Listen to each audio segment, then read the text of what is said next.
সুপ্রিয় বন্ধুগণ, আসসালামু আলাইকুম। দূরে কাছে, দেশে অথবা সে বাইরে থেকে বন্ধুরা ঠিক এই মুহূর্তে যে যেখান থেকে বাস্তব জীবনের গল্প শোনার জন্য আমার সাথে জয়েন করেছেন, আমি আপন আর যে আপন জীবনের গল্পের 1437তম পর্বে আপনাকে প্রতিদিনের মতো স্বাগতম জানাচ্ছি। বন্ধুগণ, আজ আমি আপনাকে শোনাবো বরিশালের ভাই মোহাম্মদ হৃদয় হোসেনের জীবনের, মধ্যবিত্ত পরিবারের সন্তান মোহাম্মদ হৃদয়ের জীবনের হৃদয় ফাটানো, কলিজা ফাটানো এক করুণ বাস্তব জীবন কাহিনী। বন্ধুরা, আজকের গল্পের টাইটেল, কেন নতুন বউকে জড়িয়ে ধরে চিৎকার করে কাঁদলেন স্বামী। বিয়ে করতে আসা এক নতুন বর তার নববধূকে জড়িয়ে ধরে এমনভাবে কান্না করলেন, এমনভাবে কান্নায় ভেঙে পড়লেন যে সেই অনুষ্ঠানে থাকা সবগুলো মানুষ কান্না করতে করতে মাটিতে শুয়ে গেলেন। শুধু তাই নয়, তাদের কান্নায় যেন আকাশ বাতাস ভারী হয়ে গেল। কেন এই কান্না, কেন এই আর্তনাদ, তা শুনলে রীতিমতো আপনি আপনার নিজের চোখের পানিও ধরে রাখতে পারবেন না। চেষ্টা করলেও আজকের গল্প শুনে নিজের চোখের পানি ধরে রাখা সম্ভব হবে না। হৃদয় ফেটে যাওয়ার মতো এক করুণ বাস্তব জীবনের গল্প। বন্ধুরা, আমাদের সমাজে, আমাদের গ্রামে, আমাদের শহরে, আমাদের আশেপাশে মানুষ রূপে এমন কিছু প্রাণী ঘুরে বেড়ায়, তারা দেখতে যদিও মানুষের মতো হয়ে থাকে, আমরা তাদেরকে কখনোই মানুষ হিসাবে সমাজে স্বীকৃতি দেই না, মানুষ হিসাবে তাদেরকে গণ্য করি না। এই বঞ্চিত মানুষের জীবন নিয়ে আমি এক নতুন প্রতিবেদন তৈরি করেছি আমার ট্রাভেলিং চ্যানেলে। দেখতে চাইলে আমার ভিডিওর এই আই বাটনে ক্লিক করে অথবা আমার এই ভিডিওর ডিসক্রিপশনে গিয়ে সেই হতদরিদ্র, হতবাগা, বঞ্চিত সমাজের বঞ্চিত মানুষের জীবন জীবিকা, তাদের জীবনের ওই করুণ গল্পটা শুনে আসবেন। এবং আজকের গল্পের বরিশালের ভাই হৃদয় হোসেনকে ঠিক আপনার মতো করে একটা মন্তব্য কমেন্ট বক্সে অবশ্যই লিখবেন। ধন্যবাদ সবাইকে। সুপ্রিয় বন্ধুগণ, আসসালামু আলাইকুম।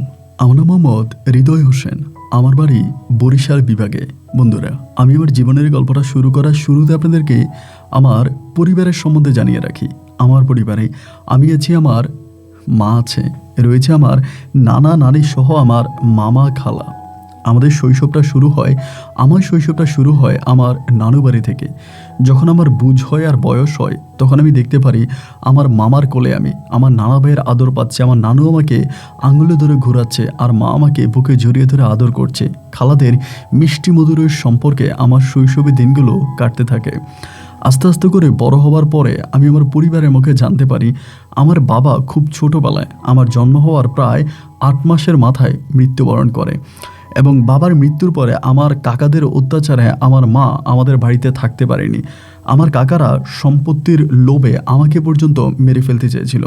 আমার জীবন বাঁচানোর জন্যই আমার মা আমাকে নিয়ে আমাদের নিজ বাড়ি থেকে পালিয়ে আসে আমার নানু বাড়িতে।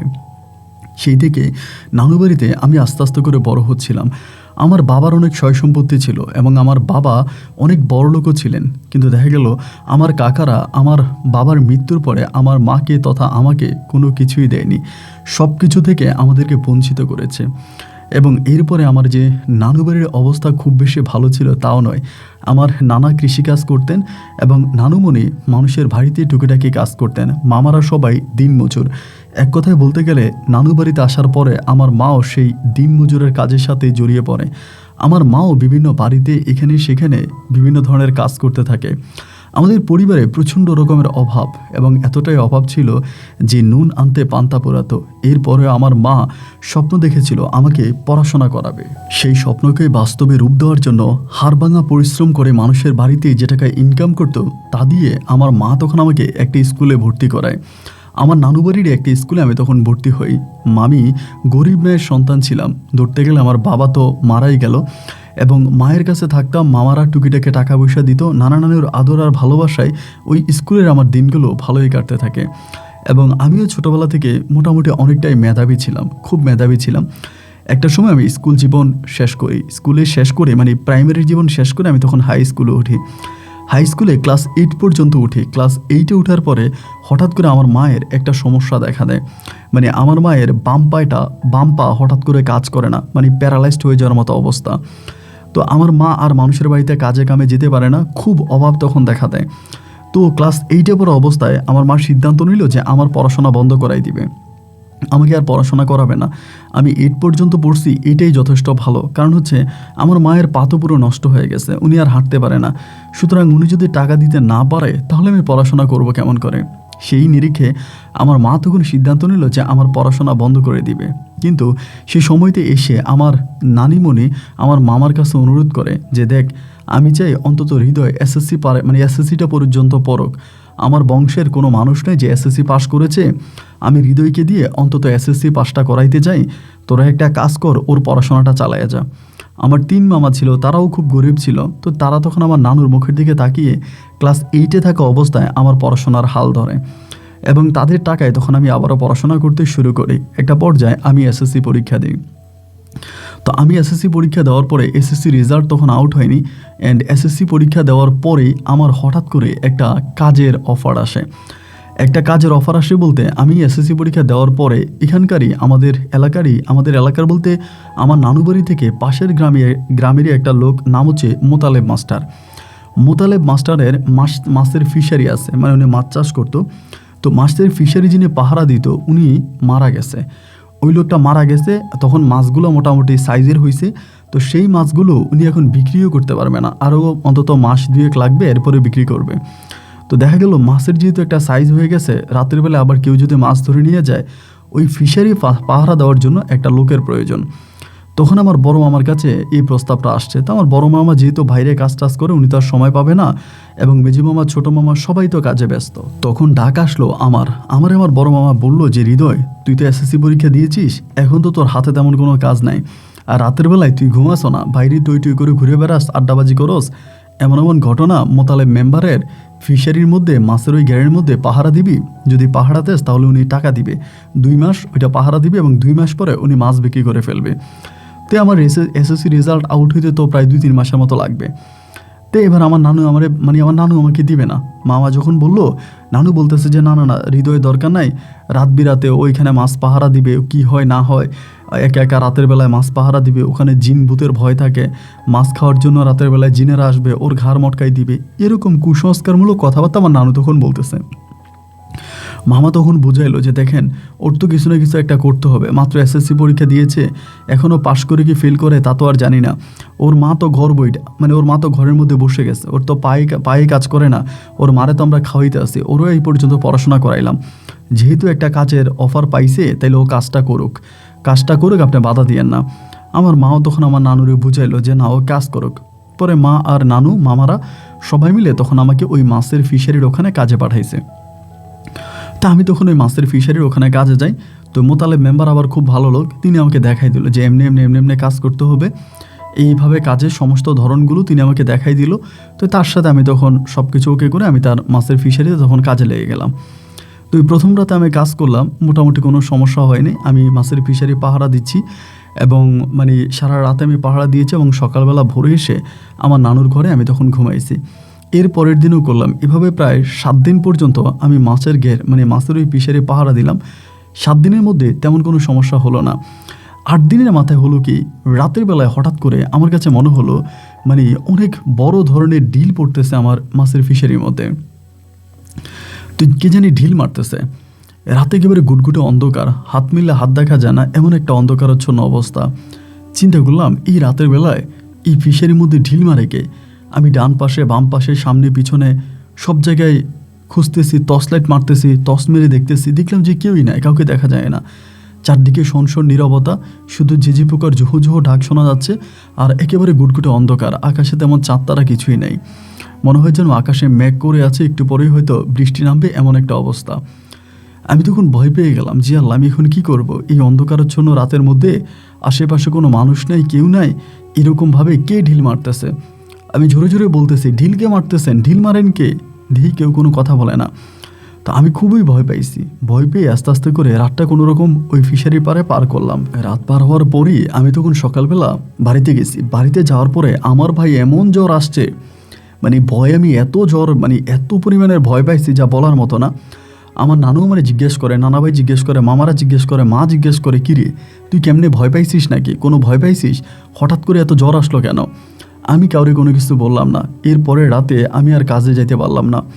তো ওই রাতের বেলা আমি শুনতেছি আমার মামা আমার নানুরে বকাবাধ্য করতেছে, ওরে বসায় বসায় খাওয়াই, একটা জায়গায় কাজে পাঠাইছি, তাই ওই 7 দিন কাজ করছে, আজকে যাইতে পারবে না। আজকে যাইতে পারবে না কেন? ওর তেমন কী হয়েছে? মামা বকাবাধ্য করে মামা নিজেই তখন ফিশারি পাহারা দেওয়ার জন্য গেল। তো তো সারাদিন মামা মানুষের জমিতে কাজ করে বদলা দেয়, এরপরে আবার মানে রাতের বেলায় ফিশারি পাহারা দেওয়া মামার পক্ষে পসিবল না, মানে সম্ভব না। তো সারা রাত মামা ফিশারি পাহারা দিল এবং পরের দিন আমার শরীরটা একটু ভালো হয়েছে। আর আমিও চিন্তা করলাম যে না, আজকে রাতে আমি পাহারা দিব। যাওয়ার পথে না মামার সাথে দেখা, মামা বলে কই যাস? আমি বললাম ফিশারি পাহারা দিতে যাচ্ছি। মামা বলে আচ্ছা যা। আমি বললাম আচ্ছা মামা, কালকে তো আপনি ফিশারি পাহারা দিয়েছেন, কোনো কিছু দেখছেন? মামা বলে কই না তো, আমি তো কিছু দেখি নাই। আমি বললাম কেউ কি ঢিল ডুল মারছিল ফিশারিতে? বলে না, এমন কিছু তো আমি দেখি নাই, ফিশারিতে কে ঢিল মারবে? আমি তো সারা রাতে ফিশারি পাড়ে বসেছিলাম, আমি তো কিছু দেখি নাই। আমি বললাম আচ্ছা মামা ঠিক আছে। পরে মামা তখন বাড়িতে চলে আসলো, আমি আল্লাহর নাম নিয়ে ফিশারি পাড় আবারও গেলাম। গিয়ে ওই কোণার ভিতরে বসলাম, বসে আমি তখন আল্লাহ আল্লাহ করতেছি। আস্তে আস্তে করে রাত হইতে আসে, রাত্র আনুমানিক প্রায় আপনার 12টা কি 1টার দিকে আবারও সে আগের মতো ঢিল মারা শুরু হইলো। এবার ঢিল মারতেছে এবং প্রচুর ঢিল মারতেছে, মানে এতটাই ভয় ঢুকে গেল। তখন আমি কী করলাম, দৌড়েয়া মানে জীবন নিয়ে দৌড়েয়া মোতালেব মাস্টারের বাড়ির দিকে দিলাম দৌড়। মানে ওই দিন ভয় পেয়ে গেছি, মানে প্রচুর ভয় পাইছি। এর আগে রাতে অতটা ভয় পাইনি, আজকে রাতে ভয় পেয়ে গেছি। মোতালেব মাস্টারের বাড়িতে যাই দিছি চিৎকার দেওয়ার পরে ওনার বাড়িতে মনে হয় কাজের মহিলার ঘর ছিল, কাজের মহিলা দরজা খুলছে। খোলার পরে মোতালেব মাস্টার তার বউ সবাই মিলে উঠে আসছে। আইসাই কী হয়েছে? আমি বললাম যে এমন এমন ঘটনা। তো এই ঘটনার মধ্যে মোতালেব মাস্টার তখন করলো কি, মানে কি জানি দেখছে, দেখা আমার ডাক দিছে, ডাক দিয়া বলে তুই ভয় পাইস না, ফিশারি পারে কিছুই নেই, তুই যা, দেখবি এখন থেকে আর ঢিল মারবে না। আমি বললাম কি বলেন, এখন থেকে ঢিল মারবে না? বলে না। আমি বললাম আমি আজকে যাবো না, আমি ভয় পাইছি। উনি আমার বলে চল আমি সহ যাবো। পরে মোতালেব মেম্বারে নিয়ে আমি তখন আবারও, মানে উনি মোতালেব মেম্বার, উনি মাস্টারও, উনি দুই লোক আর কি, মানে মাস্টারিও করছে এবং মাস্টারি শেষে মেম্বারিও করছে। তো আমরা সবাই মোতালেব মেম্বারও বলি। তো যাই হোক, উনি তখন আমার ফিশারি পার আবারও নিয়ে গেল। নিয়ে যাওয়ার পরে তো আমি তখন ওখানে বসছি, উনিও বসে আছে। প্রায় সারা রাত উনি বসেছিল। উনি আমারে বলে তোরে কেউ একজন ভয় দেখাইছে, দেখবি তুই আর ভয় পাবি না, এটা কোনো মানুষ, এটা কোনো জিন না। আমি তখন চিন্তা করলাম যে কি বলে, আমারে ভয় দেখাইছে, এরকম ভয় কে দেখাবে? তো এরপরের দিন সকালবেলা আস্তে আস্তে করে বাড়িতে আসতেছি, আস্তে আস্তে চিন্তা করতেছি সত্যি মনে হয় আমার কেউ না কেউ ভয় দেখাইছে। যদি কেউ আমাকে ভয় না দেখাবে তাহলে এমন ঘটনা ঘটবে কেন? আমি এমন ঘটনার সম্মুখীন কেন হব? অবশ্যই কেউ না কেউ আমাকে ভয় দেখাইছে এবং এই ভয়ের কারণে মনে এরকমটা হয়েছে। এরপরে রাতে আমি আবারও ফিশারি পাহারা দেওয়ার জন্য গেলাম, কিন্তু অবাক বিষয় হলো এরপরে রাতে আমি যখন গেলাম আমি আর কোনো কিছুই দেখলাম না, কেউ আর ঢিলও মারলো না, আর কোনো ঝামেলাও নাই।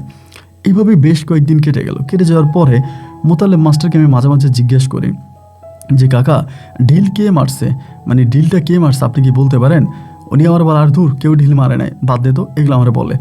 তো যাই হোক, আমি আর কিছু বলি না। তো একদিন মোতালেব মানে মেম্বারের বাড়িতে যে কাজের বেটিটা কাজ করে, ওই বেটি আসছে মাছ ধরার জন্য, মানে জাল দিয়া মাছ ধরছে। তো বেটি আসছে মাছ নেওয়ার জন্য। আসার পর আমি মহিলাটারে বললাম যে আচ্ছা, ওই দিন রাতের বেলায় মোতালেব মাস্টারের বাড়িতে গিয়ে আমি অজ্ঞান হয়ে পড়ে যাওয়ার মতো অবস্থা ছিলাম। উনি বলল কে জানি আমারে ভয় দেখাইছে, আপনি কি জানেন কে ভয় দেখাইতে পারে? ওই কাজের মহিলা তখন হাসি দিয়ে বলতেছে আরে এটা আনিকার কাজ। আমি বললাম মানে আনিকার কাজ মানে আনিকা কে? পরে বলে এটা মোতালেব মাস্টারের মেয়ে, মোতালেব মাস্টারের মেয়ে তোমারে ভয় দেখাইছে। আমি বললাম এইটা আপনি কি বলেন, মোতালেব মাস্টারের মেয়ে আমারে ভয় দেখাইছে? বলে হ্যাঁ, এটা মোতালেব মাস্টারের বড় মেয়ে, ওই তোমারে ভয় দেখাইছে। পরে মোতালেব মাস্টারে সকালবেলা মেয়ের অনেক বকছে, অনেক বকাঝকা দিছে এবং এরপর থেকে মেয়ে মনে হয় আর আসে নাই। আমি বললাম একটা মেয়ে হইয়া বাড়ি থেকে এত দূরে আইসা ঢিল মারছে? বলে এই মেয়ের অনেক সাহস, মোতালেব মাস্টারের মেয়ের অনেক সাহস। আমি বললাম নাম কি বললেন? বলে আনিকা। আমি বললাম আমাদেরই তো এলাকা, পড়াশোনা করে না? বলে হ্যাঁ পরেও তো মাদ্রাসায় পড়ে। তো মাদ্রাসাও কি ক্লাস 8-এ না জানি 9-এ পড়ে, না জানি 10-এ পড়ে, আমি ঠিক জানতাম না। তো উনি বললো মাদ্রাসায় পড়ে। তো মাদ্রাসায় পড়ার পরে একদিন আমি তখন আবার বাড়িতে যাইতাম, বাড়িতে গিয়ে এটা অনেকের কাছে বলতাম যে মোতালেব মাস্টারের মেয়ে আমার এমনি এমনি ভয় দেখাইছে। বন্ধু বান্ধব অনেকের কাছে বলতাম, সবাই তখন হাসাহাসি করতো। তো এভাবে প্রায় আপনার 8-10 দিন বা 20-25 দিনের মতো কেটে গেল। 20-25 দিন পরে হলো কি, একদিন আমি আসতেছি, মানে আপনার ফিশারি পাহারা দেওয়ার জন্য বিকেলবেলা ছাতা হাতে নিয়ে আস্তে আস্তে করে আসতেছি। এমন সময় দেখা গেল যে 2টা মেয়ে মানে আমারে পাস করতেছে। আমারে পাস করতে গিয়ে পিছনে যেয়ে বলতেছে ওই আজকে দেখবেন আপনার ভূতে ঢিল মারবে। তো 2টা মেয়ে যখন আমার এই কথা বললো যে দেখবেন আজকে কিন্তু আপনার ভূতে ঢিল মারবে, আমি তখন দাঁড়াইলাম, দাঁড়াই বললাম এই তোমরা কে কে বলতেছো এই কথা, কে বলতেছো? পরে বলে আমার নাম আনিকা। আনিকা বলার পরে আমি বুঝলাম যে এটা মোতালেব মাস্টারের মেয়ে। আমি আর কথা বাড়াইলাম না, না বাড়াই আমি ফিশারিতে চলে গেছি মাছ পাহারা দেওয়ার জন্য। সেই রাতে প্রায় আনুমানিক 9:30 বাজে এই মেয়েটাই আমার কাছে আসছে, মানে আমার পুকুর পাড়ে আসছে। আইসা আমারে বলতে আসছে কি আজকে ভয় লাগে না? আমি বললাম এত রাতের বেলায় তুমি এখানে, মানে আপনি এখানে এত রাতের বেলায়, আপনার আব্বা দেখলে তো সর্বনাশ হয়ে যাবে, কেন আসছেন? বলে আমার আব্বা ঘুমাই গেছে, আমার আব্বা ঘুম থেকে উঠবে না। আপনি সেদিন যদি না উঠাইতেন, আমার আব্বা রাতের বেলায় কখনো ঘুম থেকে উঠে না। আমি বললাম তা আপনার ভয় করে না? এত রাতের বেলায় অন্ধকার রাতে একলা একটা মেয়ে এভাবে বাড়ি থেকে হাঁটতে হাঁটতে ফিশারি পাড়ে চলে আসছেন। ওই মেয়ে বলতেছে কেন ভয় করবে কেন? আমি তো মাঝে মাঝেই রাতের বেলায় হাঁটি, রাতের বেলায় হেঁটে হেঁটে এইখানে যাই ওইখানে যাই, কত জায়গায় যাই, রাতের বেলায় হাঁটতে আমার ভালো লাগে, আমি হাঁটতে হাঁটতে আসছি, ভয় লাগার কি আছে? আমি বললাম বাপরে বাপ, আপনার অনেক সাহস, আমার তো এত সাহস নাই। পরে বলতেছে আপনি একা একা বসে থাকেন যে ভয় লাগে না? আমি বললাম তা তো লাগেই, লাগলে কি করব, গরিব মানুষের সওয়াল, কাজ তো করাই লাগবে, কাজ করে টাকা ইনকাম না করলে চলবো কেমন করে, আমার তো আর বাপ নাই। পরে বলে আচ্ছা শুনেছি আপনারা কি খুব ভালো ক্রিকেট খেলতে পারেন, আমারে বলে। আমি কিন্তু ভালো ক্রিকেট খেলতাম, বিভিন্ন জায়গায় আমাকে ইনভাইট করে নিয়ে যাইতো, টাকা দিত, আমি ক্রিকেট খেলতাম। তো আমি বললাম যে হ্যাঁ আমি ক্রিকেট খেলতে পারি। বলে আমার ক্রিকেট খেলা শেখাবেন, আমার না অনেক শখ, আমি ক্রিকেট খেলা শিখবো। তো এরকম করে মেয়েটার সাথে অনেকক্ষণ কথাবার্তা বললাম। আমি তখন বললাম যে আপনি চলে যান, আপনার বাবা দেখলে হয়তো ঝামেলা হয়ে যাবে। কিন্তু মেয়েটা আর গেল না। রাত্র প্রায় 12টা থেকে 12:30 পর্যন্ত আমার সাথে এই ফিশারির পাড়ে কথাবার্তা বললো, আড্ডাবাজি করলো।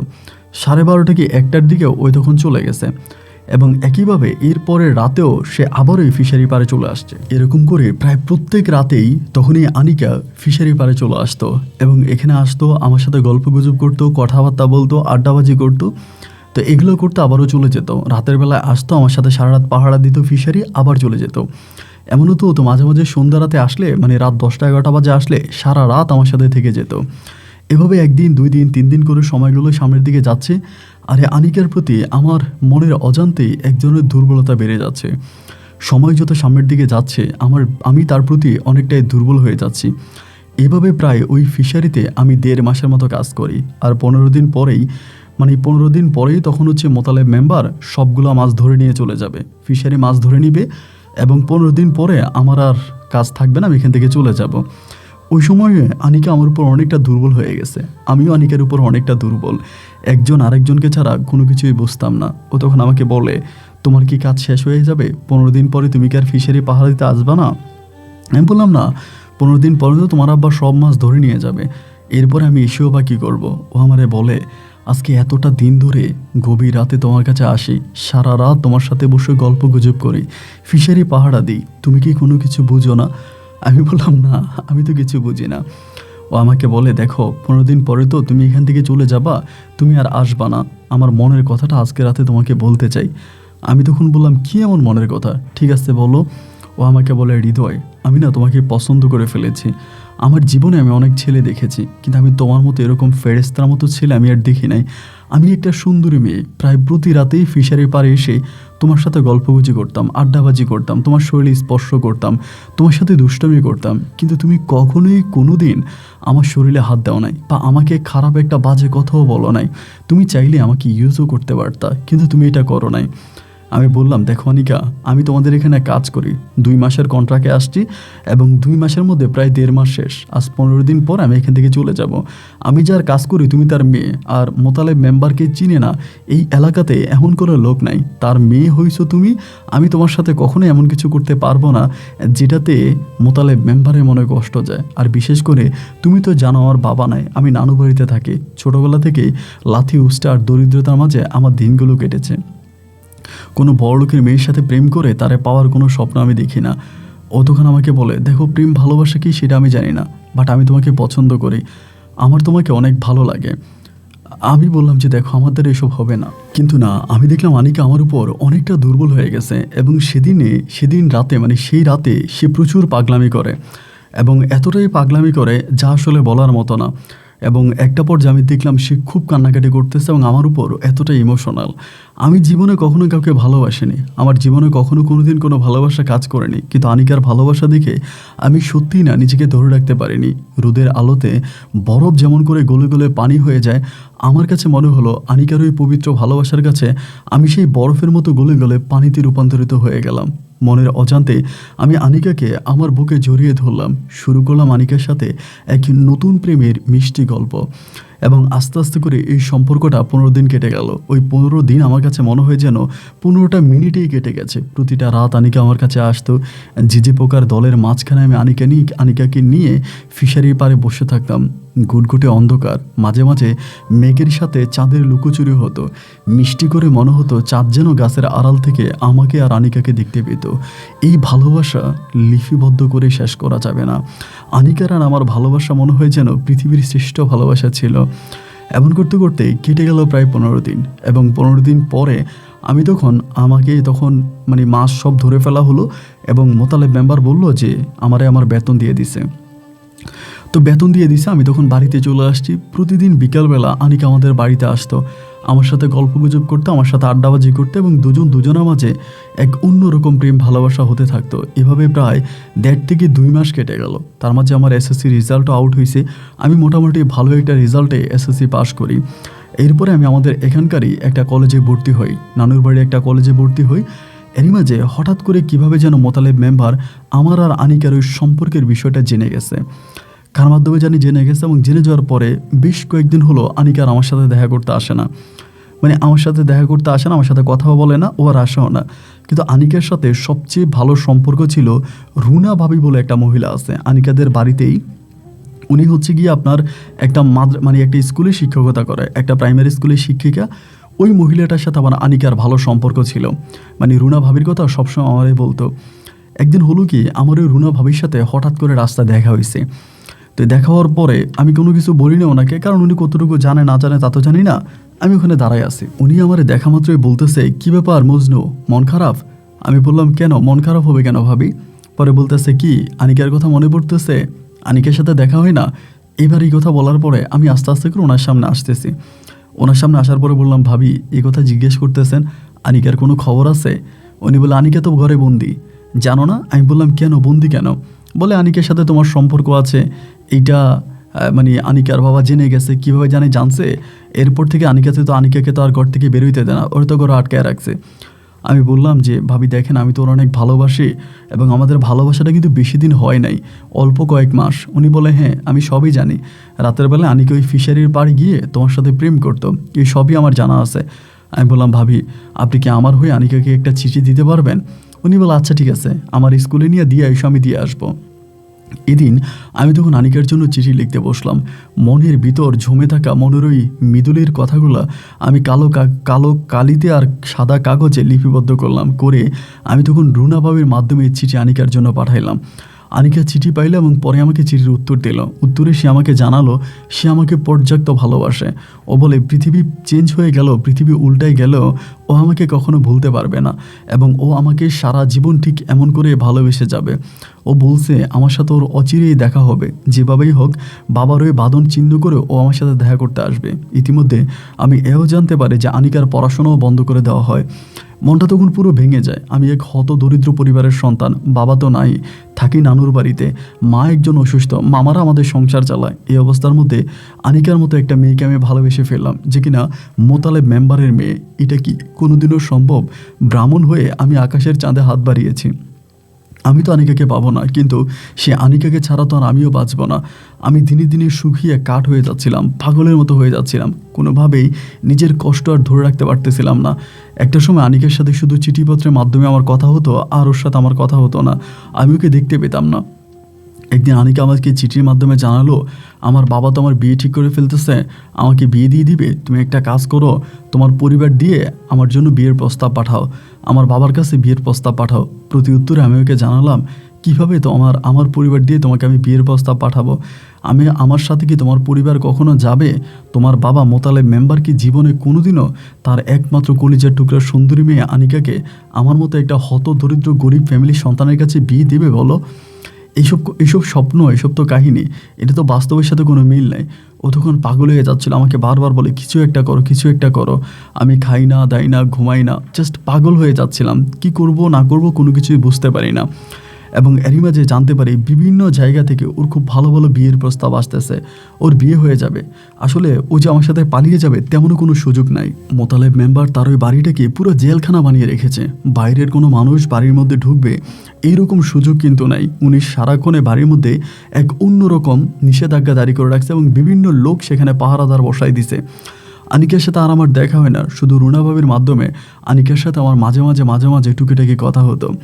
আমার এই অবস্থা দেখে আমার নানু তখন কিছুটা বিষয় বুঝতে পারছে। আমি খাই না, দাই না, ঘুমাই না, কলেজে যাই না, জাস্ট যেন পাগল হয়ে যাচ্ছিলাম। নানি একদিন আমার ধরে বললো যে কী হয়েছে তোর হৃদয়। আমি যদি নানিরে জড়াই ধরে চিৎকার করে আমার ভিতরে জমে থাকা কথাগুলো নানির কাছে বললাম যে নানু এমন এমন ঘটনা। নানু আমার শুনে বলতেছে এটা কি কখনো সম্ভব? এটা কি কোনোদিন সম্ভব যে তুই মোতালেব মেম্বারের মেয়েকে ভালোবাসছিস? এটা তো কোনোদিনও সম্ভব নয়। আমি তারপরও নানিরে বললাম যে নানি আমি ওরে পছন্দ করি, তুমি যেমনি পারো যেভাবেই পারো তুমি যাও গিয়ে তুমি মানে আনিকার বাবার কাছে মোতালেব মেম্বারের কাছে আমার বিয়ের প্রস্তাব দাও। মানে তখন আসলে পাগল হয়ে গেছিলাম। আর আমার নানিও ছিল মুরব্বী মানুষ, মানে অতটা বুঝতো না। যেমনি পাঠাইছে একদিন বিকেলবেলা আমার নানি তেমনি মোতালেব মেম্বারের কাছে গেছে আমার বিয়ের প্রস্তাব নিয়ে। আমার নানি মোতালেব মেম্বারের বাড়ির দিকে গেছে আমার বিয়ের প্রস্তাব নিয়ে। আমি ভেবেছিলাম আল্লাহ জানে কী জানি হবে। এবং একটা পর্যায়ে প্রায় সন্ধ্যার আগে আগে নানু মোতালিব মেম্বার বাড়ি থেকে ফিরে আসছে, মুখটা একটু কালোই ছিল। আমি তখন বললাম কী ব্যাপার নানু, মোতালিব মেম্বারকে কি বিয়ের প্রস্তাব দিছিলা? আমার নানু বলে দিছিলাম, তুই যা বললি তাই ঠিক, মোতালেব মেম্বার তার মেয়েরে আমার নাতির কাছে বিয়ে দিবে না, এসব বলে লাভ নাই। তো এই দিন আর হলো কি, এই দিন আর মানে আর আমার তো আর নানু তখন চুপ হয়ে গেল, আমি তখন চলে গেছি। তো পরের দিন আপনার রুনা ভাবির সাথে আমি স্কুলে দেখা করতে গেছি। উনি যখন স্কুলে যায় আর কি, যাওয়ার পর ওনার সাথে আমার রাস্তা দেখা হয়। দেখা হওয়ার পরে রুনা ভাবি আমারে বলতেছে যে এটা কি তুমি একটা কাজ করলে মিয়া, এই কাজটা তুমি কেমনে করলা? আমি বললাম কী করলাম আমি? বলে তুমি তোমার নানিরে মোতালেব মেম্বারের বাড়িতে বিয়ের প্রস্তাব নিয়ে পাঠাইছো। আমি বললাম হ্যাঁ, আমার নানু গেছে, কী হয়েছে? উনি বলে তুমি কি জানো মোতালেব মেম্বার তোমার নানুর সাথে কী করছে? আমি বলি কী করছে? বলে তোমার নানু গিয়া মোতালেব মেম্বারের কাছে তোমার প্রেমের কথা বলছে, যে মানে আনিকা তোমারে পছন্দ করো, তুমি আনিকারে পছন্দ করো, তোমরা দুজন দুজনকে ভালোবাসো। এবং শোনা মাত্রই ওই মোতালেব মেম্বার পায়ের জুতা খুলে তোমার নানুরে পিটাইছে। আমি বললাম মানে এটা কী বলেন আপনি? কই আমার নানু তো আমার এই সমস্ত কিছু বলে নাই। নানু তো আসছে এসে আমার সাথে খুব সুন্দর করে কথা বললো, শুধু বলল মোতালেব মেম্বার তার মেয়েরে আমার নাতির কাছে বিয়ে দিবে না। কিন্তু মোতালেব মেম্বার আমার নানুরে জুতা দিয়ে মারছে, এই সমস্ত কোনো কথা তো নানু আমাকে বলে নাই। আর নানুকে দেখে তো আমার এটা মনেই হয় নাই। রুনা ভাবি তখন বলতেছে হৃদয় তোমার নানু খুব কষ্ট পাইছে, মোতালেব মেম্বার অনেকগুলো মানুষের সামনে তোমার নানুরে জুতা দিয়ে মারছে। কলিজাটা তখন ফেটে গেছে। আমি তখন রুনা ভাবিরে বললাম ভাবি আমার নানুরে জুতা দিয়ে পিটাইছে? বলে হ্যাঁ। আর আজকে তোমাকে একটা কথা বলি, তোমাদের ওই ভালোবাসার জন্য তোমরা এই ময় মুরব্বিগুলারে আর কষ্ট দিও না। মোতালেব মেম্বার কখনোই তার মেয়েরে তোমার কাছে বিয়ে দেবে না। আর মোতালেব মেম্বারের ঘর নামের ওই কারখানা থেকে আনিকাও কখনো তোমার কাছে আসতে পারবে না। সুতরাং একটা কাজ করো, তোমরা দুজন দুজনকে ভুলে যাও। আমি বললাম আমি আনিকাকে ভুলতে পারবো না, আমি আনিকাকে ভালোবাসি, আনিকা আমার দেহের অক্সিজেন, আনিকা না থাকলে আমি নিঃশ্বাস নিতে পারবো না। ভাবি আমাকে অনেক বুঝাইলো, কিন্তু ভাবির বুঝ আর আমি নিলাম না। এই করতে করতে বেশ কয়েকটা দিন কেটে গেল। খবর পাইলাম আনিকার বিয়ে ঠিক হয়ে গেছে, কোন বড়লোকের ছেলের সাথে ওর বিয়ে ঠিক হয়ে গেছে, ওর বিয়ে হয়ে যাবে। আমি তখন ভাবিরে বললাম ভাবি লাস্ট একটা চিঠি আমি আপনাকে দিই, আমার এই চিঠিটা আপনি আনিকার হাতে পৌঁছাই দিবেন, এটাই আপনার কাছে আমার অনুরোধ। উনি বলে ঠিক আছে দিও। ওই চিঠিতে আমি আনিকাকে শুধু একটা কথাই জানাই, যেদিন তোমার বিয়ে হবে সেদিন আমার মৃত্যু হবে। তুমি যদি লাল শাড়ি পরে অন্য কারো ঘরে যাও, আমিও সাদা কাফন পরে কবরে ঘুমাতে যাব। এরকম করে খুব ইমোশনাল হয়ে চিঠিটা লিখলাম। চিঠির উত্তরে আনিকা আমাকে জানালো সেও মরে যাবে, কিন্তু কোনোদিনও অন্য কারো কাছে বিয়ে বসবে না, অন্য কাউকে স্বামী হিসাবে ও কখনোই গ্রহণ করবে না। এরকম করে আমাদের দুজনের মাঝেই তখন কথাবার্তা হতো। এবং এমন করে 1 দিন 2 দিন 3 দিন 4 দিন সময়গুলো কাটতেছে। এরকম করতে করতে আমাকে একদিন আমি একদিন খবর পাইলাম, দুপুরের কাছাকাছি খবর পাইলাম আনিকারে নাকি হসপিটালে নিয়ে গেছে। এদিক দিয়ে কিন্তু আবার 3-4 দিন স্কুল বন্ধ। ওই রুনা ভাবি কিন্তু আর স্কুলে আসে নাই। রুনা ভাবি স্কুলে আসে না, স্কুল বন্ধ, কি একটা সরকারি বন্ধ ছিল। তো জানতে পারলাম আনিকারে হসপিটালে নিয়ে গেছে। আশেপাশে মানুষের কাছ থেকে জানতে পারলাম কারণ কি, কারণ হচ্ছে আনিকা নাকি পাগল হয়ে গেছে। শুনে মনটা তখন ভেঙে গেল, আরে কি আমার ভালোবাসার মানুষটা পাগল হয়ে গেল, হঠাৎ করে আনিকা পাগল হয়ে গেল কেন, কিছুই বুঝতে পারলাম না। 3 দিন পরে স্কুল খুললো, রুনা ভাবি তখন স্কুলে আসছে। আসার পর আমি বললাম ভাবি আনিকা নাকি পাগল হয়ে গেছে। উনি বলে এমনটাই তো শুনতেছিলাম। আমি বললাম কি বলেন, আপনাদের পাশাপাশি ঘর, আনিকা ঘর থেকে বেরোলে আপনাকে দেখে, আর আপনি ঘর থেকে বেরোলে আনিকারে দেখেন, আনিকা পাগল হয়ে গেছে কি না এটা কি আপনি জানেন না? উনি বলে আনিকারে হসপিটালে নিয়ে গেছে, ওর অবস্থা ভালো না, অনেকে উল্টাপাল্টা বকতেছে। আসলে মেয়েটার মাথায় অনেক প্রেশার গেছে, জানি না আসলে কি হয়েছে, বাট ও একটা চিঠি দিছে তোমাকে, চিঠিটা একটু পড়ো। ভাবি সামনের দিকে যাচ্ছে, আমি চিঠিটা খুললাম, চিঠিটা খুলে পড়তে শুরু করলাম। চিঠির মধ্যে আমার ভালোবাসার মানুষটা আমাকে রেখেছে, কাল হয়তো সবাই তোমাকে জানাবে আমি পাগল হয়ে গেছি, কিন্তু মনে রেখো হৃদয়, আমি পাগল হইনি, আমি পাগলের অভিনয় করে যাচ্ছি। কারণ আমি যদি পাগলের অভিনয় না করি, আমার বাবা আমাকে বিয়ে দিয়ে দিবে, আমি জীবন দিয়েও এই বিয়ে ঠেকাতে পারবো না। যার জন্য মিথ্যে পাগলের অভিনয় করে আমি তোমার জন্য অপেক্ষা করে যাচ্ছি। আমি যে পাগল হয়েছি এটা আমি রুনা ভাবিকেও ভাবে বলতে পারিনি, তুমি ভাবিরে বুঝিয়ে বইল। আর তুমি আমাকে চিঠির উত্তর দিও, ভাবি যেন অন্যের চোখ ফাঁকি দিয়ে আগে যেমন করে আমাকে চিঠি দেয় তেমন করে যেন আমাকে চিঠিটা দিয়ে যায়, আমি চিঠি পড়ে তোমাকে উত্তর লিখব। সবাই যেহেতু আমাকে পাগল বলে, তুমিও বলবো আমি পাগল হয়ে গেছি, কিন্তু আসলে আমি পাগল হইনি, আমি তোমার জন্য অপেক্ষা করতেছি। যেভাবেই পারো, যে করেই পারো হৃদয় কিছু একটা করো, যেটা করে তুমি আমার বাবার কাছে বিয়ের প্রস্তাব পাঠাতে পারবা। এমন কিছু করো যাতে আমার বাবা আমাকে তোমার কাছে বিয়ে দিতে রাজি হয়। চিঠিটা হাতে পেয়ে ওই রাস্তার মধ্যেই বসে আছি, আমি আর বাড়ি যাই নাই। বিকেলবেলা স্কুল ছুটি হওয়ার পরে ভাবি আস্তে আস্তে করে আবারও যখন বাড়ির পথে হাঁটতেছে, আমারে বলে, কি ব্যাপার, এখানেই বসে আসো, যাও নাই বাড়িতে? আমি বললাম, না ভাবি, বাড়িতে যাই নাই, একটা গুরুত্বপূর্ণ কথা বলার আছে। ভাবি আমার বলে, কি কথা বলো? আমি বললাম, ভাবি, আনিকা তো পাগল হয় নাই। ভাবি বলে, কি বলো? আমাকেও তো তাই মনে হচ্ছে না, যে মেয়েটা 2 দিন আগে আমাকে চিঠি লিখলো, এর পরের দিনই সে পাগল হয়ে গেল। চিঠিতে কী লিখছে আমি তো সময় পাই নাই, পড়ি নাই, আর আরেকজনের চিঠি পড়াও ভালো না। তা তুমি চিঠি পড়ছিলা? আমি বললাম, হ্যাঁ ভাবি, আমি চিঠি পড়ছি। বলে, কী লিখছে? আমি বললাম, চিঠিতে আনিকা লিখেছে সে আমার জন্য অপেক্ষা করতে হলে পাগলের অভিনয় করা ছাড়া তার কাছে আর কোনো উপায় নাই। ভাবি তখন একটা হাসিয়ে দিল, বলে, তার মানে কি আনিকা পাগলের অভিনয় করতেছে? আমি বললাম, হ্যাঁ, আনিকা মূলত পাগলের অভিনয় করতেছে। ভাবি, আমি চিঠির উত্তর লিখছি, আপনি এই চিঠির উত্তরটা আনিকারে দিবেন, এবং আনিকা যেভাবে হোক আপনার কাছে চিঠির উত্তর দিবে, আপনি সেটা নিয়ে আমার কাছে আইসেন। ভাবি তখন আমার বলে, আরে পাগল, আমিও তোমাদের মাঝে থেকে মনে হয় পাগল হয়ে যাব। এই মেয়ে চিঠির উত্তর দিবে, ও তো পাগল, ও তো ঘর থেকেই বেরোয় না, চিঠির উত্তর দিবে কি করে? আমি বললাম, আপনি ঘরে যাবেন এবং ঘরে গিয়ে ওর কাছ থেকে চিঠির উত্তরটা নিয়ে আপনি আসবেন। ভাবি বলে, সত্যি তোমাদের ভালোবাসা দেখলে না আমার মনটা ভরে যায়। বিশ্বাস করো, আনিকা যদি আমার আপন বোন হতো বা আমার যদি কোনো ক্ষমতা থাকতো, তবে আমি আনিকাকে তোমার হাতে তুলে দিতাম। তোমাদের ওই পবিত্র প্রেমটা মোতালেব মেম্বার বুঝে না। আমি বললাম, ভাবি, মোতালেব মেম্বার বোঝা পর্যন্ত আপনি আমাদের প্রেমটাকে বাঁচিয়ে রাখেন। ভাবি বলল, আচ্ছা ঠিক আছে, তুমি এই নিয়ে টেনশন করো না, আমি যেভাবেই পারি আমি আনিকাকে বুঝিয়ে শুনি আনিকাকে তোমার জন্য ঠিক রাখবো। তুমি কিছু একটা করার জন্য চেষ্টা করো। চাল নাই, চুলো নাই, মাথার উপর আসমান নেই, আর পায়ের নিচে মাটি নাই, ঘরে দুমুঠো খাবার নাই। এই ছেলে এমন কি করতে পারি যা করে আমি আনিকাকে বিয়ের প্রস্তাব পাঠাতে পারি মোতালেব মেম্বারের কাছে? হন্য হয়ে কাজের সন্ধান করে বেড়াচ্ছি, কোথায় কাজ পাওয়া যায়। যদি কোথায় একটা কাজ পাই, আমি অন্তত সেই কাজটা করে হলেও আনিকাকে আমি বিয়ের প্রস্তাব পাঠাবো। দিন যাইতে আসে, রাত যাইতে আসে, আমিও ওরকমভাবে কোনো কাজ পাই না। এখানে আপাতত কাজ করে আমি তখন পড়াশোনা ছেড়ে দিই, মানে ইন্টারে আমি তখন পড়াশোনা বন্ধ করে দিই। আমাকে রিসেন্ট কোনো একটা কাজ করতে হবে, ভালো কোনো একটা কাজ, এবং যেই কাজটা করে আমি তখন আনিকাকে আমার ঘরে বউ হিসাবে নিয়ে যাব।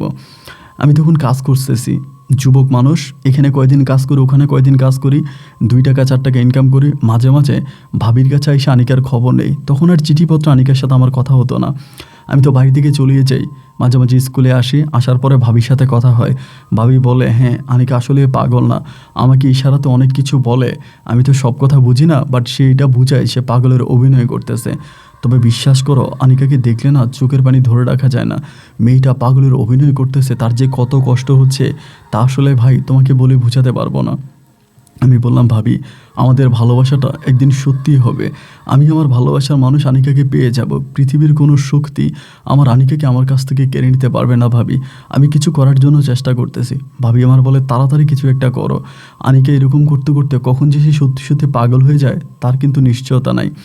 তো এবার আমি আস্তে আস্তে করে আবারও কাজ খুঁজতেছি। এমন করতে করতে আমাদের কলেজেরই এক বড় ভাইয়ের বাপের একটা দোকান আছে, ওই দোকানে একটা ভালো কাজ পাই।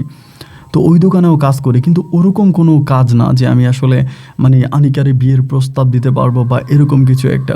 দেখতে দেখতে প্রায় 1.5 বছরের মতো কেটে যায়, কিন্তু আমি আর কিছুই করতে পারলাম না। 1.5 বছর কখনো এখানে কখনো ওইখানে, মাঝে মাঝে ভাবির কাছে আসি, আনিকার খবর নেই, কিন্তু আনিকাকে আমার আর পাওয়া হলো না। 1.5 বছর পরে হঠাৎ এক গুজব চলে আসলো, গুজব বলতে এক খবর আসছে। 1.5 বছর পর আমি জানতে পারি রুনা ভাবি সৌদি আরবে চলে যাবে। ওনার স্বামী সৌদি আরবে থাকে, উনি ওখানে ব্যবসা বাণিজ্য করে, যার জন্য রুনা ভাবি তার স্বামীর কাছে চলে যাবে, এইখানে আর থাকবে না। আমারে জানালো, আমি তো চলে যাব, আমি তো রিজাইন দিয়ে দিচ্ছি চাকরিতে, আমি আমার স্বামীর কাছে চলে যাব, আমার স্বামী সৌদিতে থাকে, আমি ওখানে চলে যাব। আমি বললাম, ভাবি আপনি যদি চলে যান তাহলে আমি আনিকার খোঁজ খবর কীভাবে পাবো? ভাবি আমারে বলে, দেখো আমারও তো যাওয়া লাগবে, আমার হাজব্যান্ড আমাকে যেতে বলছে, আমি তো আরেকজনের সংসার করে আমি তো তোমাদের ডাকপিয়ন হয়ে সারা জীবন থাকতে পারবো না। তবে তুমি কিছু একটা খুব তাড়াতাড়ি করো, আনিকার অবস্থা কিন্তু ভালো না, ওর অবস্থা খুবই খারাপ, ওর বাবা মা ওকে ওষুধ খাওয়াইতে আসে, ও তো পাগলের ওষুধ খেতে চায় না, ওরে খাওয়াইতে আসে। তো একটা ভালো মেয়ে পাগলের ওষুধ খাইতে আসে, তো সত্যি সত্যি একদিন পাগল হয়ে যাবে, কিছু একটা করো। তো কিছু একটা কী করবো সেটাই বুঝতে পারি না। আনিকা ঘর থেকে পালিয়ে আসবে এরকম কোনো সুযোগও কিন্তু ওর একেবারেই নাই। যাই হোক, এমন করতে করতে একটা পর্যায়ে ভাবি হঠাৎ করে আমাদেরকে এই অসমাপ্ত জায়গায় রেখেই দূর প্রদেশ, আরব প্রদেশ, সৌদি আরবের জন্য ভাবি তখন বিমানে উঠলো। আমি ভাবি এবং ভাবির পরিবারের সবাইকে দেখলাম এয়ারপোর্ট যাওয়ার জন্য। ভাবি চলে যাওয়ার পর আমার আর আনিকার সাথে দেখা হয় না, আমার আর আনিকার সাথে কথা হয় না, আমি আনিকার কোনো খোঁজখবর পাই না। এভাবে প্রায় 4 মাসের মতো কেটে গেল। আমি 4 মাসে আনিকাদের বাড়ির আশেপাশে আনাচে কোনাচে এখানে সেখানে ঘুরি, আমি কিন্তু আনিকাকে আর দেখতে পাই না। আনিকাদের বাড়ির অন্য মহিলাদের সাথে কথা বলে জানতে পারি আনিকা পাগল হয়ে গেছে। বড় বড় ডাক্তার আনা হইতেছে, বড় বড় ডাক্তার আনিকার পরীক্ষা করতেছে, কিন্তু আনিকা সত্যিই পাগল হয়ে গেছে, এরকম অনেকেই বলে। কিন্তু আমি তো জানি আমার ভালোবাসার মানুষটা আমার জন্য অপেক্ষা করতেছে। তখন পর্যন্ত আসলে আপন ভাই বুঝতে পারতেছিলাম না যে আমি আনিকারে কীভাবে পেতে পারি, কি করতে পারি ওরে পাওয়ার জন্য। আমি তো গরিব মানুষ, আমার তো হঠাৎ করে আলাউদ্দিনের চেরাগ আমি পাই নাই। আমি তো হঠাৎ করে অর্থ সম্পদ পেয়ে জেনে যে আমি অনেক বড় লোক হয়ে মোতালেব মেম্বারের কাছে আনিকার জন্য বিয়ের প্রস্তাব দিতে যাব। আনিকা তো অন্য কোথাও বিয়ে বসে না, পাগলের অভিনয় করতেছে, আর এখানে আমি হুন্য হয়ে পড়াশোনা করে কাজের সন্ধানে খুঁজে বেড়াচ্ছি। আমি আজ পর্যন্ত 10,000 টাকাও জোগাড় করতে পারি নাই, আমি কি নিয়ে মোতালেব মেম্বারের সামনে যাব? আমি তখন বুঝতে পারতেছিলাম না। এভাবে প্রায় অনেকগুলো মাস পেরিয়ে যাওয়ার পরে হঠাৎ এক খবর আমার কানে আসলো, যেটা শোনার জন্য আমি একেবারেই প্রস্তুত ছিলাম না।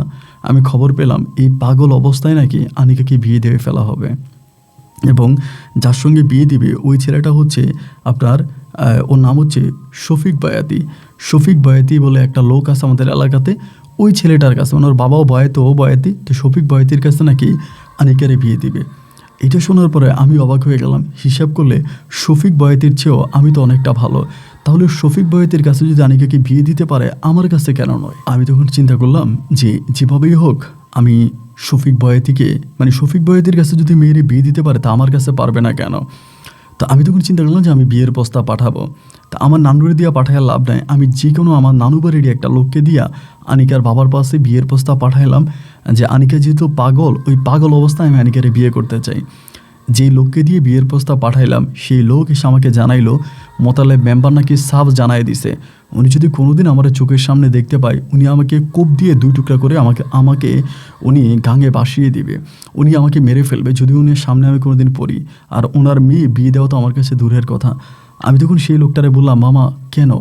বলে তার কারণ হচ্ছে মোতালেব মেম্বার বলে যে তার মেয়ে নাকি শুধু তোর জন্য পাগল হয়ে গেছে, শুধু তোমার জন্য তার মেয়ে পাগল হয়ে গেছে, সুতরাং তোমার কাছে মেয়েকে তো বিয়ে দিবে না, দিবেই না, বরং এই তোমারে যদি কোনোদিন সামনে পায় মোতালেব মেম্বার তবে আস্ত রাখবে না। আমাকে সাফ সাফ জানিয়ে দিয়েছে যেন এইরকম কথা আমি কখনোই আর না বলি।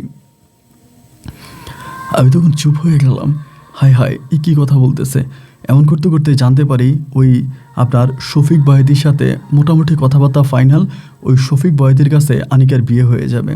আমি তখন গলা কাটা মুরগির মতো আনিকার বাড়ির চারপাশে ঘুরতেছি। এখন তো ভাই মোবাইল ফোন আছে, ইন্টারনেট আছে, চাইলেই প্রিয় মানুষকে একটা মেসেজ দেওয়া যায়, একটু ফোনে কথা বলা যায়। কিন্তু সেই সময় তো আমার অবস্থা এরকম হয়ে গেছিল যে আমি না পারতাম একটা ফোন দিতে, না পারতাম একটা মেসেজ করতে, কারণ ওই সময় মোবাইল ফোন ছিলই না।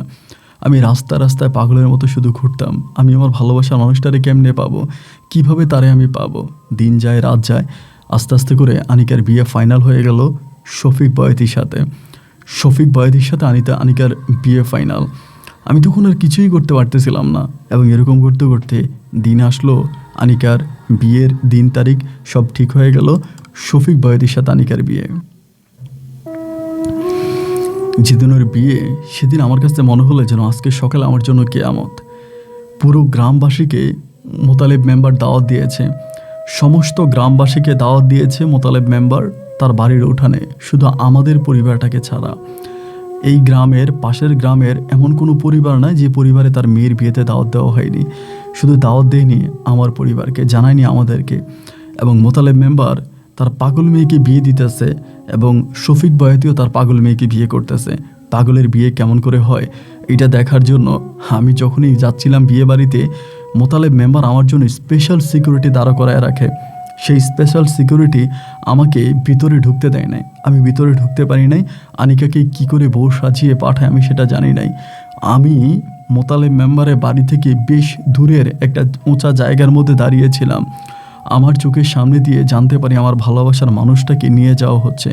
একটা গাড়িকে লাল পিতা দিয়ে, গোলাপ ফুল দিয়ে সাজিয়ে, রজনীগন্ধার স্টিক দিয়ে মধুরভাবে সাজিয়ে আমার সামনে দিয়ে আমার ভালোবাসার মানুষটারই নিয়ে চলে গেল। অর্থের কাছে আমি তখন বড় দুর্বল হয়ে পড়লাম। আমি তখন বুঝতে পারলাম পৃথিবীতে টাকার চেয়েও বেশি আর কিছু হতে পারে না। আর যদি আমার পকেটে টাকা থাকতো তাহলে আমার ভালোবাসার মানুষকে আমি রক্ষা করতে পারতাম। আমি লোকের মুখে শুনেছিলাম আনিকা নাকি সত্যি সত্যি পাগল হয়ে গেছে। ওই পাগলের অভিনয় করতে করতে ওর বাবা যে ওকে ওষুধগুলো খাওয়াইছিল ওইগুলোর প্রেশারেই সম্ভবত আনিকা পাগল হয়ে গেছে। আমি এটাও মানুষের মুখে শুনতে পারি, কারণ একদিন আনিকার সাথে আমার একটু দেখাও হয়েছিল। বাড়ির উঠানে তেমন কেউ ছিল না, আমি এটা বলতে ভুলে গেছিলাম। আমি ওদের পুকুর পাড়ের ওখানে দেখছিলাম আনিকা দাঁড়ায় আছে। আমি ওর হাতে ইশারা দিলাম, ডাক দিলাম, কিন্তু আনিকা আমার ওই হাতের ইশারায় আমার ডাকে আমার কাছে আসে নাই। এরপরে আমি শিওর হয়ে যাই যে আনিকা আসলেই পাগল হয়ে গেছে। কিন্তু শফিক বয়াতি এতটাই স্বার্থপর এবং লোভী ছিল, ওই পাগল আনিকাকেই উনি বিয়ে করে ফেলে শুধুমাত্র ওই মোতালেব মেম্বারের টাকার লোভে, মোতালেব মেম্বারের সম্পত্তি লোভে। আনিকার বিয়ে হয়ে গেল। আমি যার জন্য পড়াশোনা ছেড়ে দিলাম, যার জন্য এত কষ্ট করলাম, যার জন্য মায়ের মনে কষ্ট দিলাম, বিয়ে শাদী করলাম না, নিজের নানুকে জুতার পিঠা খাওয়াইলাম, অথচ আমি দিন শেষে সেই আনিকাকে আর পেলাম না। আমার চারদিকটা তখন একেবারে অন্ধকার হয়ে গেল। কোনো কাজ করি না, খাই না, দেয় না, ঘরের ভিতরেই বসে থাকি। আমার নানা নানু তারা বারবার আসে, আমার মাথা হাতায় দেয়, আমারে বলে তুই পাগলামি করিস না, তুই ভালো হ, তুই ভালো হ, সব কিছু ঠিক হয়ে যাবে, আল্লাহ সব কিছু ঠিক করে দেবে। কিন্তু আমি আর ঠিক হতে পারলাম না। কি করব না করব কোনো কিছুই বুঝতে পারতেছিলাম না। তারপরে মামাদের সাথে আবারও মাঠে ঘাটে যাই, জমিতে কাজবাজ করি, যে সমস্ত কাজ পাই ওই সমস্ত কাজগুলোই করি। এরকম করতে করতে আমাদের এলাকার লোক আছে, ওনার আবার ঢাকাতে লাইব্রেরি আছে, মানে ওনার লাইব্রেরি আছে ঢাকাতে। এই লোকটার সাথে আমার পরিচয় হয় আর কি। ওনার সাথে আগ থেকে পরিচয় ছিলাম, বাট উনি ঢাকায় থাকতো। তো আমার সম্পর্কে মামা একদিন আমার জিজ্ঞেস করছিল যে আনিকার বিষয়ে। তো আনিকার সাথে আমার প্রেম আছে, তো এলাকার সবাই জানতো, মানে প্রতিটা মানুষের এটা জানা ছিল।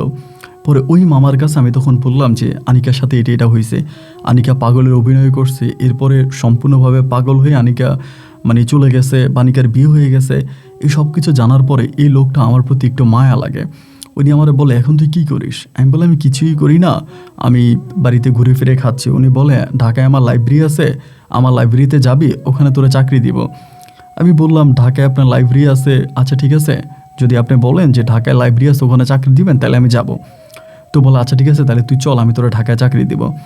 এইটা বলার পরে আমি তখন ঢাকায় চলে গেলাম, মানে আনিকারে ছেড়ে পুরো ঢাকায় চলে গেলাম, গিয়ে ওই লাইব্রেরিতে তখন চাকরি করতেছি। লাইব্রেরিতে চাকরি করতেছি, 1 দিন 2 দিন 3 দিন করে সময় কাটতেছে লাইব্রেরির মধ্যে। এরকম করতে করতে আমার ভিতরে কেমন জানি আমার মনে হয়েছে আমার ভালোবাসার মানুষটা আনিকা মনে হয় হারিয়ে যায় নাই। প্রিয় মানুষ হারালে যা মনে হয় আর কি, যে আনিকা মনে হয় এখনও আছে। এভাবে প্রায় 3 মাসের মতো ওই দোকানে চাকরি করি। 3 মাস পরে আমাদের এলাকার এক লোক, উনি মানে আপনার বিদেশ যাবে না জানি কোথায় যাবে, তো সেই কারণে ঢাকাতে আসছে। পরে আমার বাসার মধ্যে ছিল, আমাদের এলাকার বলতে আনিকাদের গ্রামের আর কি। সেই লোকটার মাধ্যমে আমি জানতে পারি আনিকার নাকি ওই শফিক বয়াতির সাথে ডিভোর্স হয়ে গেছে। আমি বললাম কি বলেন, আনিকার শফিক বয়াতির সাথে তালাক হয়ে গেছে? বলে হ্যাঁ, শফিক বয়াতির সাথে আনিকার তালাক হয়ে গেছে, আনিকারে শফিক বয়াতি তালাক দিয়ে দিছে। আমি বললাম কেন তালাক দিয়ে দিছে? বলে তালাক দিয়ে দিছে এই কারণে যে আনিকা নাকি ওই মানে শফিক বয়াতির কামড়াইতো এবং শফিক বয়াতির অনেক ক্ষতি করছে, এবং মানে তো পাগল উনি আসলে, মানে বিয়ে করছে হয়তো ভালো হয়ে যাবে এটা চিন্তা করে, তো মেয়ে যেহেতু ভালো হয় না, পরে আবার তালাক দিয়ে দিছে। আমি বললাম তার মানে কি আনিকা এখন তার বাবার বাড়িতে? বলে হ্যাঁ, ওই তো তোর বাবার বাড়িতে চলে আসছে, ওর বাবার বাড়িতেই আছে। আমি বললাম তাহলে মামা আনিকা কি ভালো আছে? বলে হ্যাঁ অনেক ভালো আছে, তবে পাগল। ভালো আছে বলতে এখনও পাগল। তো তখনও তো আপনার মোবাইল ফোন টোন ওভাবে চালু হয় নাই, অ্যাভেলেবেল হয় নাই। তো পরে আমি বললাম আচ্ছা ঠিক আছে, যদি কোনোদিন ওর সাথে আমার দেখা হইতো অন্তত একটু যদি কথা বলতে পারতাম। উনি বলে এলাকায় যা, তুই এলাকায় গেলেই তো কথা বলতে পারবি, ও তো আর আগের মতো অত বেশি পাগলামি করে না, রাস্তায় ঘুরে। তো এরপরে আমি এখান থেকে প্রায় আরও 2 মাস চাকরি করছি। 2 মাস পরে আমি ওই দোকানদারের কাছ থেকে ছুটি নিয়ে তখন বাড়িতে গেছি। বাড়িতে যাওয়ার পরে আমি আনিকাদের বাড়ির আশেপাশে ঘুরতাম, মানে আনিকারে আর পাই না। এদিকে সেদিকে ঘুরে, ধরেন একটা মানুষের গ্রামের মধ্যে তার বাড়িতে না গেলে তো আর তাকে পাওয়া যায় না। আর মোতালেব মেম্বারের বাড়িটা ছিল এমন একটা বাড়ি, বাইরের কোনো লোক ওই বাড়ির মধ্যে ঢুকবে তার সুযোগে নেই। কারণ তার বাড়িতে তখন তিনি পাহারাদার বসায়, সবসময় পাহারাদার রাখে, বাড়ি পাহারা দেয়। তার মেয়ে গোপনে গোপনে রাতে আমার কাছে আসতো, আমার সাথে গল্প গুজব করতো, ওভাবে তার মেয়ের সাথে আমার প্রেম হয়েছে। এগুলো মোতালেব মেম্বার সব জানতে পারছে, যার কারণে উনি কঠিন পাহারা বসায় দিছে। অনেক দিন হয় আমি চেষ্টা করছি আমার যদি আনিকার সাথে একটু দেখা হয়, কিন্তু দেখা হয় নাই। আমি কয়েকদিন বাড়িতে ছিলাম, বাড়িতে থাকার পরে আমি আবারও চলে আসি ঢাকাতে আবারও চলে আসি। এসে আবার ওই আপনার দোকানে চাকরি করি, ওই বইয়ের দোকানে চাকরি করি, লাইব্রেরিতে। এই করতে করতে হঠাৎ করে আমার ওই মালিক, মানে যিনি আমাদের দোকানের মালিক, উনি তখন গেছে বাড়িতে যাওয়ার পরে উনি আমার বাড়িতে গেছে, আমি তখন দোকান চালাইছি। বাড়ির থেকে ঘুরে এসে উনি আমার বলতেছে, যারে হৃদয়, তোর ভালোবাসার মানুষের বিয়ে দেওয়ার জন্য তো মোতালেব মেম্বার এখন নতুন করে আবার ছেলে খুঁজতেছে, এবং বলতেছে যদি এমন কোনো ছেলে পায় প্রয়োজনে সে টাকা দিবে, 3 লক্ষ টাকা দিবে ছেলেকে লাইন করাই দিবে, এবং ছেলেকে সে ঘর জামাই নিয়ে আসতে চায়। তার মেয়ের কাছে যদি কোনো ছেলে যদি বিয়ে করতে চায়, তার মেয়ের সে 3 লাখ টাকা দিবে এবং ছেলেরে লাইন ফাইন করাই দিবে। আমি বললাম, কি বলেন আপনি, এরকম খবর দিছে? বলে হ্যাঁ, গ্রামে তো এটা পুরো রটাই গেছে যে অনেকেই যাইতেছে, আর মোতালেব মেম্বারের সবারই পছন্দ হয় না। আর আরেকটা বড় সমস্যা শুনলাম, এই আনিকার সাথে নাকি বড় পেতনি আছে। রাতের বেলায় ঘুমাইলে নাকি, মানে যার সাথেই ঘুমায়, এটা আমি শফিক বয়াতি বা অন্য মানুষের কাছে শুনলাম, আনিকা নাকি রাতের বেলায় গলা চিপে ধরে, যে কেউ ওর সাথে ঘুমাইলে রাতে গলা চিপে ধরে, এবং ওর সাথে নাকি বড় জিন আছে, এরকমটাও লোকে বলা বলি করতেছে। তো যার জন্য মোতালেব মেম্বার এমন একটা প্রস্তাব দিছে। আমি বললাম, আমি তো টাকা ছাড়াই আনিকাকে বিয়ে করতাম যদি মোতালেব মেম্বার দিত। আমাদের ওই দোকানদার ভাই তখন বলতেছে, মামা তখন বলতেছে, একটা কাজ করি হৃদয়, আমি মোতালেব মেম্বারের সাথে কথা বলছিলাম, বাজারে মোতালেব মেম্বারের সাথে আমার দেখা হয়েছে, আমি তোর কথাটা উঠাইতে চাইছিলাম, কিন্তু মোতালেব মেম্বারের মুভমেন্ট ভালো ছিল না। তোর কথা উঠাইলে হয়তো উনি আমার সাথে খারাপ ব্যবহার করতো, যার জন্য আমি তোর কথা উঠাইলাম না। কিন্তু কেন জানি আমার কাছে মনে হয় যে হৃদয়, মোতালেব মেম্বার মনে হয় এখন তার মেয়েরে তোর কাছে বিয়ে দিবে। আমি বললাম, আরে না, উনি বলছেন আর মেয়েরে কাইটা গাঙে বাসায় দিবে, তারপর আমার কাছে বিয়ে দেবে না, কারণ আমার জন্য আনিকা পাগল হয়েছে, আমি আনিকার জীবন নষ্ট করছি, এই জন্য উনি আনিকারে আমার কাছে বিয়ে দেবে না। আমার এই দোকানদার মামা তখন বলতেছে, আমার মনে হয় যে তুই গ্রামে গিয়ে মোতালেব মেম্বারে হাতে পায়ে ধরে দেখ যে রাজি করাইতে পারস কিনা, আমার কাছে মনে হয় যে তোর কাছে হয়তো বিয়ে দিতেও পারে। এই কথার উপর বিশ্বাস করে এরপরে আমি আবারও বাড়িতে গেছি। বাড়িতে যাওয়ার পরে চিন্তা করে মোতালেব মেম্বারে কই পাই এরকম করে খোঁজাখুঁজি করতে করতে মোতালেব মেম্বার তখন আপনার, মানে ওই যে মাছের যে ফিশারি আছে, মাছের ফিশারি তখন শুকিয়ে গেছে, ওখানে সবজি চাষ করছে, মানে সবজি করছিল। ওই সবজি খেতে একদিন আমি মোতালেব মেম্বারে পাইছি দিনে 2টা বাজে আমি দৌড়ে গিয়ে, কোনো কথা নাই, চিৎকার করে গিয়ে মোতালেব মেম্বারে পা ধরে কাঁদতে শুরু করছি। আমার ভুল হয়ে গেছে, আপনি আমার মাফ করে দেন, আমি অন্যায় করে ফেলছি, আসলে আমার তো বাবাও নাই, এই দুনিয়াতে তো আমার কেউই নেই, আমি অন্যায় করছি, আপনার মেয়ের সাথে প্রেম করে ভালোবেসে, আপনি আমাকে মাফ করে দেন। উনি আমার বলতে, তুই আমার পাছার, তোর কারণে আমার মেয়ে পাগল হয়েছে, আমি তোর কোনো দিনও ক্ষমা করবো না। আমি তখন চিৎকার করে কান্না করতেছি যে আপনি আমার মাফ করে দেন। সাথে ওই জমিতে আরেকটা লোক কাজ করে না ঠিক মোতালেব মেম্বারের সাথে আসছে, ওই বাড়ির মানুষে মোতালেব মেম্বারের ডান হাত বলা চলে, উনিও মুরব্বী মানুষ। উনি আইসা বলতেছে, আরে পোলাটা এসে যেভাবে তোমার পায়ে ধরছে, তুমি মেয়ে এত পাষাণ কেন, তোমার মেয়ে পাগল হয়েছে, পাগল তার ভাগ্যে লেখা ছিল, আর ছেলে পাগল বানাইছে, এটা বললে হবে? মোতালেব মেম্বার তখন বলতে, আমার পা ধরেছিস কেন, পাচার? তাই আমি বললাম যে দেখেন, আমি আপনার মেয়েরে পছন্দ করি মামা, আমি অনুরোধ করে বলতেছি যে আমি আপনার মেয়েরে বিয়ে করতে চাই, আপনি আপনার মেয়েরে আমার কাছে দেন, আমার 3 লাখ টাকা দেওয়াও লাগবে না, আপনি যাহা বলবেন আমি তাই শুনবো। উনি বলে, আমার মেয়ের সাথে জিন আছে, এটা জানোস তো? আমি বললাম, জানি। বলে, ও রাতের বেলায় গলা চিপে ধরে, সেটা জানোস তো? আমি বললাম, হ্যাঁ জানি। উনি বললো, তাহলে ওরা কেন বিয়ে করবি? আমি বললাম, আমি তারপর ওকে বিয়ে করতে রাজি আছি, ওই পাগল হোক, ছাগল হোক, ও যাই হোক, আমি ওকে বিয়ে করব। উনি তখন বলে, দেখ, পাগলামি করিস না, আমি যা বলতেছি আমার কথা শোন, আমার মেয়ে পাগল হয়ে গেছে, আমি এমন একটা ছেলে যাচ্ছে ঘর জামাই রেখে আমি আমার মেয়ের বিয়ে দিব। আমি বললাম, আমি ঘর জামাই থাকতে রাজি আছি। উনি তখন বলে, দেখ, তোর মা রাজি হবে, তোর মামারা রাজি হবে, তোর নানু রাজি হবে? আমি বললাম, সবাই রাজি হবে, শুধু আপনি রাজি আছেন কিনা বলেন। মোতালেব মেম্বার বলল, আচ্ছা ঠিক আছে, যা, রাতের বেলায় তোর নানিরে আমার কাছে পাঠাইস। আমি বললাম, আমি নানিরে পাঠাইতে পারবো না, আপনি আমারে বলেন। উনি বলে, ঠিক আছে, রাতের বেলা আমি যাবো, তোদের বাড়িতে যা। এ বলার পরে আমি তখন আলহামদুলিল্লাহ বলে বাড়িতে আসছি। রাতের বেলায় মোতালেব মেম্বার তখন আমাদের বাড়িতে আসছে। অবাক বিষয় হচ্ছে, যে মোতালেব মেম্বার আমার নানুরে জুতা দিয়ে মারছে, সেই নানুই মোতালেব মেম্বারের চেয়ারটা টাইনা দিচ্ছে। মোতালেব মেম্বার চেয়ারে বসছে। বসার পরে আমার নানুর দিকে তাকাইছে, তাকে বলে, আপনি আমার উপর অভিমান রাখেন না। আমার নানু বলে, না না না, কোনো রাগ নাই, আপনি যে আমার বাড়ির উঠানে আসছেন এটাই তো আমার সৌভাগ্য। তো মোতালেব মেম্বার তখন বলে, আপনার নাতি তো আমার মেয়ের এখনও পছন্দ করে, বিয়ে করতে চাই, কি করব? আমার নানু বলে, আপনি যদি রাজি থাকেন আমরা রাজি আছি।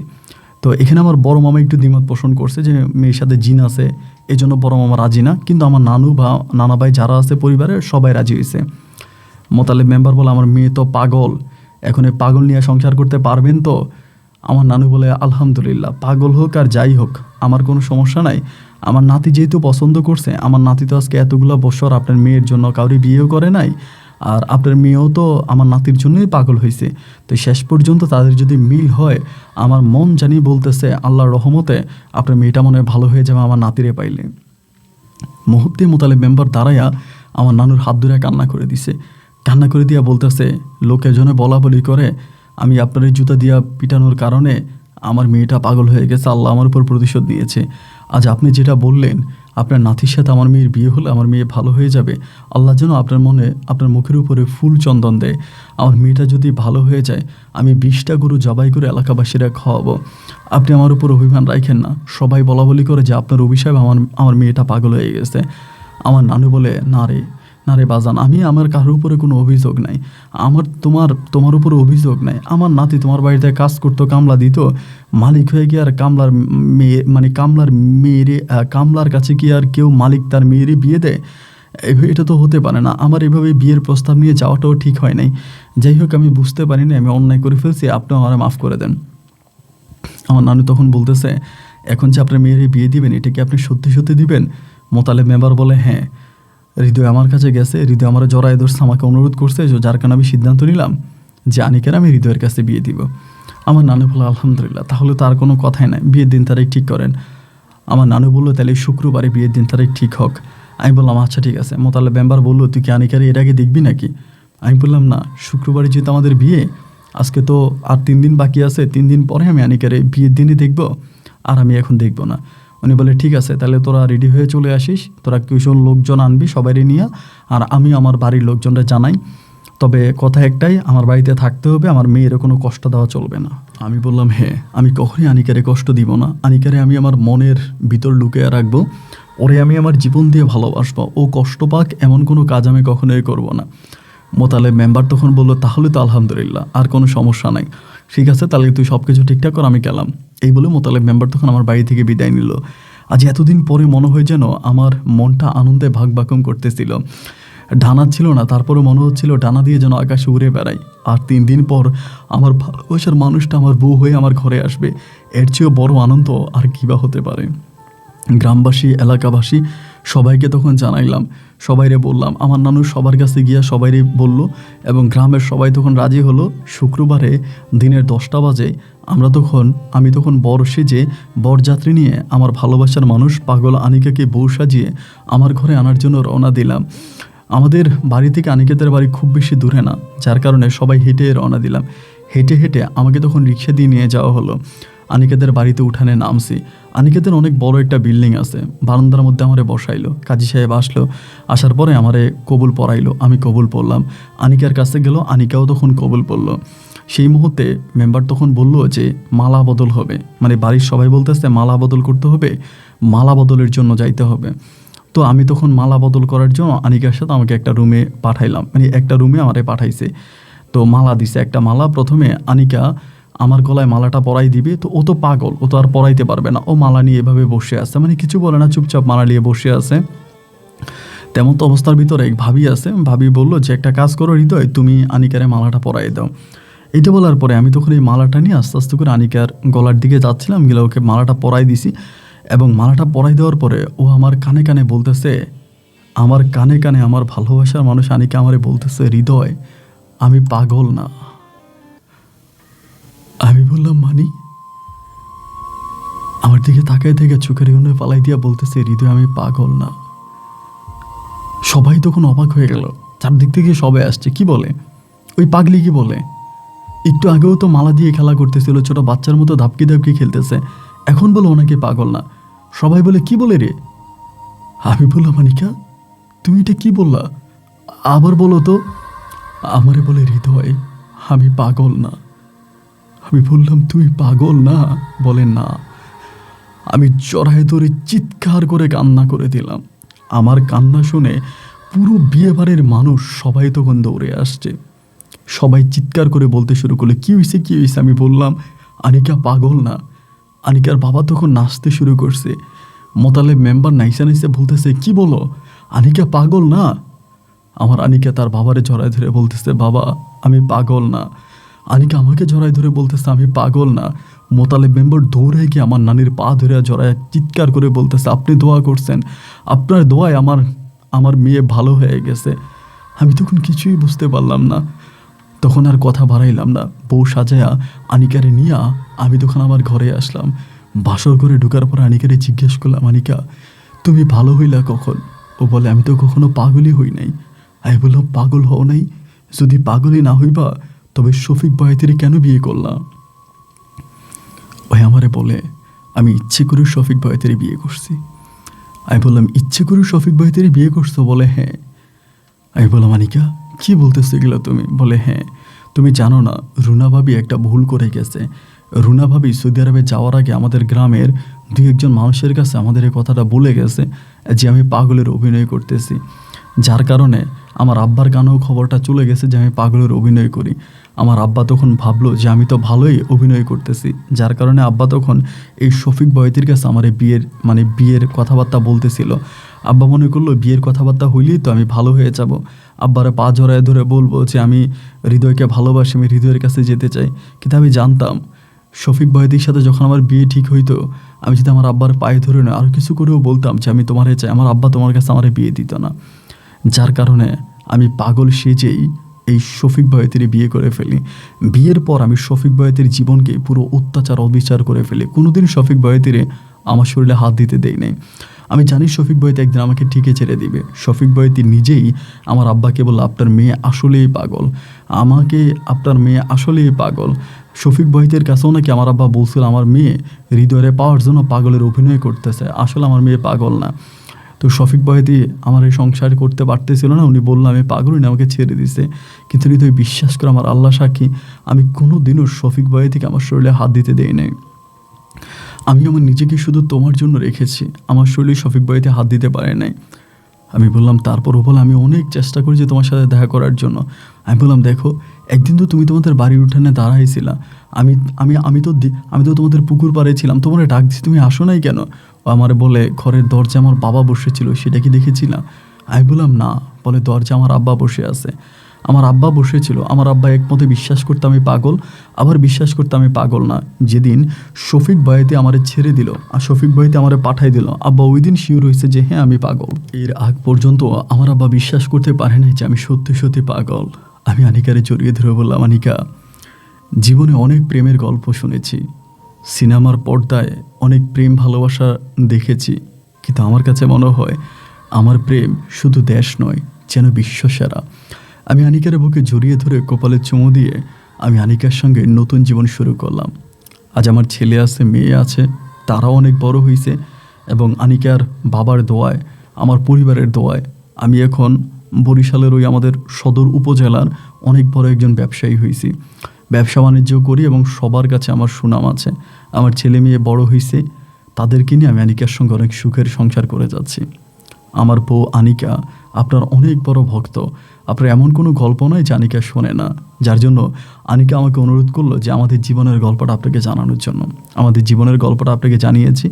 আমার ছেলে মেয়ে বড় হয়েছে এবং বর্তমানে মান সম্মান হয়তো খারাপ হয়ে যেতে পারে যদি অনেকে আমাদেরকে চিনে ফেলে, যার জন্য আমাদের নাম ঠিকানা পরিবর্তন করে যদি পারেন আমাদের গল্পটা রেকর্ড করবেন।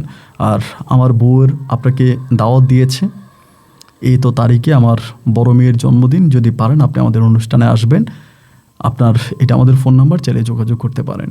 ভালো থাকবেন, আসসালামু আলাইকুম।